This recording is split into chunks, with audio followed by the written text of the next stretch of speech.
আহি গ'ল 2026 চনৰ পবিত্ৰ শবে বাৰাত কোন তাৰিখ আৰু কি বাৰে হয়, শবে বাৰাতৰ ৰোজা কেতিয়া ৰাখিব, কেইটা ৰোজা ৰাখিব লাগিব, এই ৰোজাৰ নিয়ত আপুনি কেনেকৈ কৰিব, শবে বাৰাতৰ এই পবিত্ৰ ৰাতি কি কি আমল আপুনি কৰিব, কেই ৰাকাত নামাজ পঢ়িব লাগিব, কেনেকৈ নিয়ত কৰিব, লগতে এই পবিত্ৰ শ্বাবান মাহত কি কি দোৱা পঢ়িব, কোন দোৱাসমূহ বিশেষকৈ আপুনি পঢ়িব লাগিব, গোটেইখিনি নিয়ম কানুন আজি মই ধুনীয়াকৈ বুজাই দিম। মোৰ প্ৰিয় দিন দৰদী ভাই বন্ধুসকল, মোৰ অতি শ্ৰদ্ধাৰ মা আৰু ভনীসকল, এই পবিত্ৰ ৰাতি যদি সঠিক মতে আপুনি আমল কৰিব পাৰে, কপাল খুলি যাব, জীৱন যৌৱনৰ গুনাহবোৰ মাফ হৈ যাব, আপুনি নিষ্পাপ মাছুম হৈ যাব। আল্লাহ তাআলাৰ ওচৰত যেই দোৱা কৰে আল্লাহ তাআলাই লগে লগে কবুল কৰিব, আপোনাৰ আধৰুৱা সপোনবোৰ আল্লাহ তাআলাই পূৰা কৰি দিব, ইহকাল পৰকালৰ সকলো কল্যাণ আল্লাহ ৰব্বুল আলামিন আপোনাক দান কৰিব। শবে বাৰাত 2026 চনৰ ফেব্ৰুৱাৰী মাহৰ 3 তাৰিখ মঙ্গলবার দিন গৈ রাতি পবিত্র শবে বারাত হয়। হাদিস শরীফত আহিছে আল্লাহর রাসূল জনাবে মুহাম্মদুর রাসূলুল্লাহ সাল্লাল্লাহু আলাইহি সাল্লাম ইরশাদ করে, ইজা কানাত লাইলাতুম মিন নিসফি শাবান কুমু লাইলাহা ওয়া সুমু নাহারাহা فإن الله ينزل فيها لغروب الشمس إلى سماء الدنيا فيقول ألا من مستغفر فأغفر له ألا مسترزق فأرزقه ألا مبتلا فأعافيه ألا كذا حتى يطلع الفجر। আল্লাহু আকবার। আল্লাহ রসুল জনাবে মুহাম্মদুর রাসূলুল্লাহ সাল্লাল্লাহু আলাইহি সাল্লাম ইরশাদ করে, যেতিয়া নেকি শাবান মাহৰ 15 তাৰিখৰ ৰাতি আৰম্ভ হৈ যায়, সূৰ্য অস্ত হোৱাৰ লগে লগে লি গুৰুবিশ শামসি, সূৰ্য অস্ত হোৱাৰ লগে লগে আল্লাহ ৰব্বুল আলামিন পৃথিৱীৰ আসমানত আগমন কৰে। সুবহানাল্লাহ। আৰু আল্লাহ তাআলাই ইআলান কৰি থাকে, ঘোষণা কৰে, কোন কোন মাগফিৰাত বিচাৰি আছা, কোনে কোনে ক্ষমা প্ৰাৰ্থনা কৰি আছা, মই তাৰ জীৱনৰ যৌৱনৰ সকলো গুনাহবোৰ মাফ কৰি দিম। কোনে ৰিজিক তালাশ কৰি আছা, জীৱনত সাকসেস নাই, যতেই তুমি চেষ্টা কৰা তুমি পিছুৱাই গৈ আছা, তুমি আগুৱাই যাব পৰা নাই, তুমি সাকসেস বিচাৰি আছা, কামিয়াবি বিচাৰি আছা, মোৰ ওচৰত দোৱা কৰা, মই তোমাৰ জীৱনত কামিয়াবি দান কৰিম, তোমাৰ জীৱনত আই উন্নতি হ'ব। কোন বেমাৰত পৰি আছা, মোৰ ওচৰত দোৱা কৰা, মই তাক শিফা দান কৰিম। আল্লাহ ৰব্বুল আলামিন ইআলান কৰি থাকে, গোটেই ৰাতি ইআলান কৰে। যিসকলে নেকি আল্লাহ তাআলাৰ ওচৰত হাজিৰ হৈ দোৱা কৰে, আল্লাহ তাআলাৰ ওচৰত বিচাৰে, আল্লাহ তাআলাই তেওঁলোকক সেয়া দান কৰি দিয়ে। ফজৰৰ আগলৈকে আল্লাহ ৰব্বুল আলামিন গোটেই ৰাতি বান্দাক ইআলান কৰে আৰু ঘোষণা কৰি কৈ থাকে, কাৰ কি প্ৰয়োজন মোৰ ওচৰত দোৱা কৰা, মই তাক সেয়া দান কৰি দিম। আল্লাহু আকবাৰ। অন্য এক ৰিৱায়াতত আহিছে আল্লাহৰ ৰাসূল সাল্লাল্লাহু আলাইহি সাল্লাম হযৰত আয়েশা সিদ্দিকা ৰাদিয়াল্লাহু আনহাক এই ৰাতি সম্পৰ্কে প্ৰশ্ন কৰিছিল, আয়েশা তুমি জানানে এই ৰাতি কি হয়, শাবান মাহৰ 15 তাৰিখৰ ৰাতি কি হয় তুমি জানানে? হযরত আয়েশা সিদ্দিকা রাদিয়াল্লাহু আনহা আরজ করিলে, মা ফিহা ইয়া রাসূলুল্লাহ, ইয়া রাসূলুল্লাহ এই রাতি কি হয় নো, মই তো নাজানো, আপুনি কওকচোন। আল্লাহর রাসূল সাল্লাল্লাহু আলাইহি ওয়াসাল্লাম ইরশাদ করে, ফিহা আই ইউকতাবা কুল্লু মাউলুদিন মিন বানি আদম ফি হাযিহিস সানা ওয়া ফিহা আই ইউকতাবা কুল্লু হালিকিন মিন বানি আদম ফি হাযিহিস সানা ওয়া ফিহা তুরফাউ আমালুহুম ওয়া তুনজালু আরযাকুহুম। আল্লাহু আকবার। হে আয়েশা, এই ৰাতি এই বছৰটোত, আহা বছৰটোত যিমান আদম সন্তান জন্মগ্ৰহণ কৰিব, যিমান মানুহ এই পৃথিৱীত আহিব, তেওঁলোকৰ লিষ্ট তৈয়াৰ কৰা হয়। আল্লাহু আকবাৰ। এই বছৰটোত যিমান মানুহৰ ইন্তেকাল হ'ব, তেওঁলোকৰ লিষ্ট তৈয়াৰ কৰা হয়। হে আয়েশা, এই ৰাতি বান্দাৰ আমলসমূহ আল্লাহ তাআলাৰ ওচৰত দাঙি ধৰা হয়, আৰু এই ৰাতি এই বছৰটোত বান্দাই কিমানখিনি ইনকাম কৰিব, কিমানখিনি উপাৰ্জন কৰিব, তেওঁলোকৰ ভাগ্যলিপি এই ৰাতি তৈয়াৰ কৰা হয়। আল্লাহু আকবাৰ। আল্লাহ তাআলাই তো সকলো কিছু জানে, আল্লাহ তাআলা সকলো কিছুৰ ওপৰত কুদৰত হয়, কিন্তু এই লিষ্ট বনাই আল্লাহ তাআলাই ফেৰেশতাসকলৰ হাৱালা কৰি দিয়ে। এই ৰাতি সকলো কিছু নিৰ্ধাৰণ কৰা হয়, ভাগ্যৰ নিৰ্ধাৰণ কৰা হয়। সেইকাৰণে যদি সঠিক মতে এই ৰাতি আপুনি মই আমল কৰিব পাৰোঁ, আল্লাহ তাআলাই অৱস্থাৰ পৰিৱৰ্তন কৰি দিব, জীৱন পৰিৱৰ্তন হৈ যাব, দোৱাসমূহ লগে লগে আল্লাহ তাআলাই কবুল কৰিব। পবিত্ৰ শবে বাৰাতৰ 1 নম্বৰ আমল হৈছে আপুনি ৰোজা ৰাখিব। এই মাহত বিশেষকৈ আপুনি 2 প্ৰকাৰৰ ৰোজা ৰাখিব। আল্লাহৰ ৰাসূল সাল্লাল্লাহু আলাইহি সাল্লামে এই ৰোজা ৰাখিছিল। 1 নম্বৰ হৈছে প্ৰত্যেক সোমবাৰ আৰু বৃহস্পতিবাৰৰ ৰোজা ৰাখাৰ চেষ্টা কৰিব। সোমবাৰৰ ৰোজা যেতিয়া ৰাখে, নিয়ত এনেকৈ কৰিব, মই আল্লাহৰ ৰাস্তে অহাকালি চেহৰি যেতিয়া খাই তেতিয়াই নিয়ত কৰিব, অহাকালি সোমবাৰৰ নফল ৰোজা মই ৰাখি আছোঁ, বা নফল ৰোজাৰ নিয়ত কৰিছোঁ এনেকৈ নিয়ত কৰিলে হ'ল বা বৃহস্পতিবাৰৰ ৰোজাও এনেকৈ নিয়ত কৰিব মই বৃহস্পতিবাৰৰ নফল ৰোজা ৰাখি আছোঁ এনেকৈ নিয়ত কৰি এই ৰোজা ৰাখিব পাৰে নিজৰ ভাষাতেই নিয়ত কৰিব নিয়ত উচ্চাৰণ কৰি নকলেও হ'ব মনে মনে আপুনি ভাবিলেই হৈ যাব দ্বিতীয় নম্বৰত আয়ামে বীজৰ ৰোজা প্ৰত্যেক নতুন মাহৰ 13, 14 আৰু 15 এনেকৈ তিনিটাকৈ ৰোজা আল্লাহ ৰসুল সাল্লাল্লাহু আলাইহি ওয়াসাল্লামে ৰাখিছিল যদি আপুনি এই তিনিটা ৰোজা ৰাখে সবে বাৰাতৰ ৰোজাও কিন্তু হৈ যাব আৰু এই ৰোজা ফেব্ৰুৱাৰী মাহৰ 2, 3 আৰু 4 এনেকৈ তিনিটা ৰোজা ৰাখিব এই ৰোজাৰ নিয়ত আপুনি এনেকৈ কৰিব মই আল্লাহৰ ওয়াস্তে ওহাকালিৰ দিনৰ নফল ৰোজা ৰাখি আছোঁ নফল ৰোজা বুলি নিয়ত কৰিলে হ'ব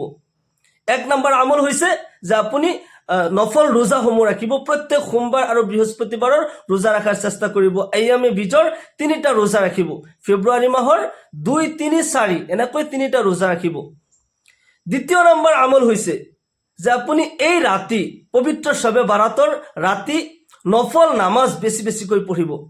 এই মাহৰ পৰাই নিয়ত কৰি লওক যে মই এক ওয়াক্তৰ ফৰজ নামাজ মই কাজা নকৰোঁ এটা কথা মনত ৰাখিব মই সিক্ৰেট এটা কৈ দিওঁ শবে বাৰাত আৰু শবে কদৰৰ মাজত এটা লিংক আছে শবে বাৰাতৰ পৰা শবে কদৰলৈকে এক চিল্লা হয় যদি আপুনি হিসাব কৰে শবে বাৰাত হৈছে শাবান মাহৰ 15 তাৰিখ 14 তাৰিখ দিন গৈ ৰাতি এই শাবান মাহৰ 15 দিন আছে প্লাস ৰমজান মাহৰ যদি আপুনি 25 দিন লৈ 25 আৰু 15 40 দিন হয় আৰু শবে কদৰ কিন্তু নিৰ্ধাৰিত নাই 21 তাৰিখৰ ৰাতিও হ'ব পাৰে 23 তাৰিখৰ ৰাতিও হ'ব পাৰে 25 তাৰিখৰ ৰাতিও হ'ব পাৰে আকৌ 27 হ'ব পাৰে বা 29 হ'ব পাৰে শবে কদৰ কিন্তু এই আখিৰি ৰমজানৰ 10 দিনৰ ভিতৰত এই বেজুৰ ৰাতিসমূহত ঘূৰি থাকে সেই কাৰণে 25 হৈছে মিডিল ইয়াৰ আগত 21 23 আছে পিছত 27 আৰু 29 আছে হিসাব যদি কৰে শবে বাৰাতৰ পৰা শবে কদৰলৈকে এটা লিংক আছে যদি কোনো বান্দাই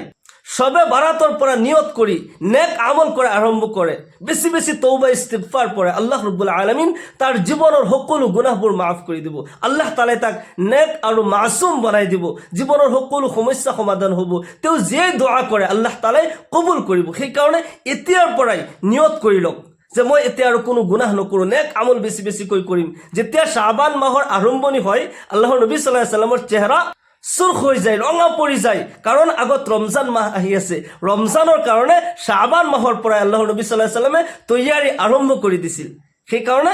এতিয়াৰ পৰাই নিয়ত কৰি লওক মই বেছিকৈ নেক আমল কৰিম শবে বাৰাতৰ এই পবিত্ৰ ৰাতি বেছিকৈ নফল নামাজ পঢ়িব কমপক্ষে 12 ৰাকাত নামাজ আপুনি পঢ়িব 2 ৰাকাতৰ কৰি নিয়ত কৰি যিকোনো সূৰা দি এই নামাজ আপুনি পঢ়িব পাৰে যদি প্ৰত্যেক ৰাকাতত সূৰা ফাতিহাৰ পিছত সূৰা ইখলাস 3 বাৰ অথবা 10 বাৰ কৈ পঢ়ে এনেকৈও আপুনি পঢ়িব পাৰে 12 ৰাকাত বুলিয়ে কোনো নিৰ্ধাৰিত নাই যদি আপুনি বেছিও পঢ়ে যিমান পাৰে বেছিকৈ নফল নামাজ পঢ়িব বেছিকৈ কোৰআনে কাৰিমৰ তিলাওয়াত কৰিব পাৰিলে কোৰআনৰ তিলাওয়াত কৰিব বেছি জিকিৰ কৰিব তাসবিহ তাহলিল কৰিব আৰু কোনো ওয়াক্তৰ ফৰজ নামাজ কাজা নকৰিব এক নম্বৰত হৈছে যে আপুনি কোনো ফৰজ নামাজ যাতে কাজা নকৰে প্ৰত্যেক ফৰজ নামাজ সঠিক ওয়াক্তত নিয়ম মতে আদায় কৰিব দ্বিতীয় নম্বৰত নফল নামাজ যিমান বেছিকৈ পাৰে শবে বাৰাতৰ এই ৰাতি কমপক্ষে 12 ৰাকাত নফল নামাজ পঢ়িব ইয়াৰ লগে তৃতীয় নম্বৰত আপুনি তাহাজ্জুদৰ নামাজ কাজা নকৰিব তাহাজ্জুদৰ নামাজ প্ৰত্যেক ৰাতি পঢ়াৰ চেষ্টা কৰিব 2:30 পৰা 3টা 3:30টাৰ ভিতৰত এই তাহাজ্জুদৰ নামাজ আপুনি আদায় কৰিব তাহাজ্জুদৰ নামাজ যদি আপুনি পঢ়ে প্ৰতি ৰাতি যদি তাহাজ্জুদৰ নামাজ পঢ়িব পাৰে আল্লাহ ৰাব্বুল আলামিন আপোনাক 4টা পুৰস্কাৰ দান কৰিব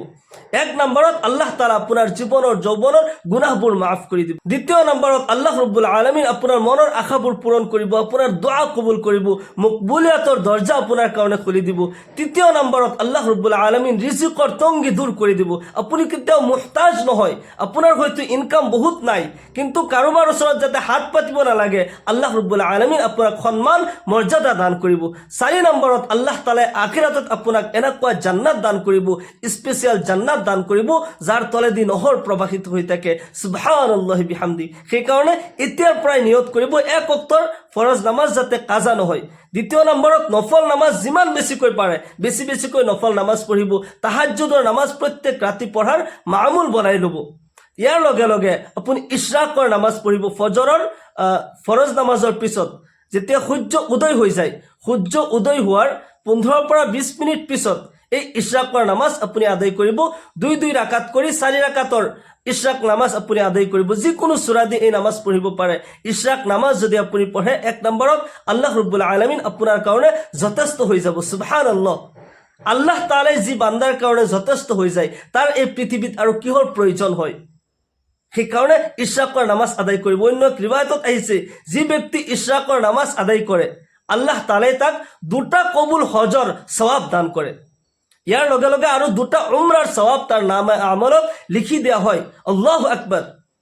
মোৰ প্ৰিয় দিন দৰদি ভাই বন্ধুসকল পবিত্ৰ শাবান মাহ আৰম্ভ হৈছে আগত ৰমজান আহি আছে এতিয়াৰ পৰাই আমি নিজকে তৈয়াৰী কৰো ৰমজানৰ কাৰণে এতিয়াৰ পৰাই তৈয়াৰী কৰো ইবাদতৰ জোক আৰু শৌক আমাৰ অন্তৰত পয়দা কৰো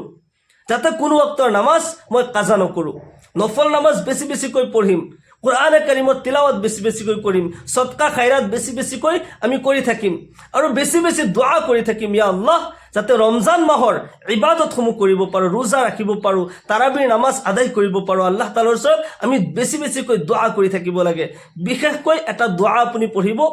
আল্লাহুম্মা ইন্নাকা আফুউন কারীম তুহিব্বুল আফওয়া ফা'ফু আন্নি যেতে মনত পৰে দিন কিংবা তো ৰাতি সদায় এই দোয়াটি বেছি বেছিকৈ পঢ়িব আৰু আল্লাহুম্মা বাৰিক লি ফি ৰাজাবা ওয়া শাবানা ওয়া বাল্লিগনা ৰমাদান এই দোয়াটি বেছি বেছিকৈ পঢ়িব যাতে আল্লাহ তাআলা ৰমজান মাহৰ ৰোজা ৰাখাৰ তৌফিক দান কৰে মোৰ প্ৰিয় দিন দৰদি ভাই বন্ধুসকল ভিডিঅ' আৰু দীঘল নকৰো আল্লাহ তাআলা আমাক সকলোকে কোৱা আৰু শুনাতকৈ বেছি বেছি আমলৰ তৌফিক দান কৰক সকলোকে আল্লাহুম্মা আমিন ওয়া আখিৰু দাওয়ানা আলহামদুলিল্লাহি ৰাব্বিল আলামিন আসসালামু আলাইকুম ওয়া ৰাহমাতুল্লাহি ওয়া বাৰাকাতুহু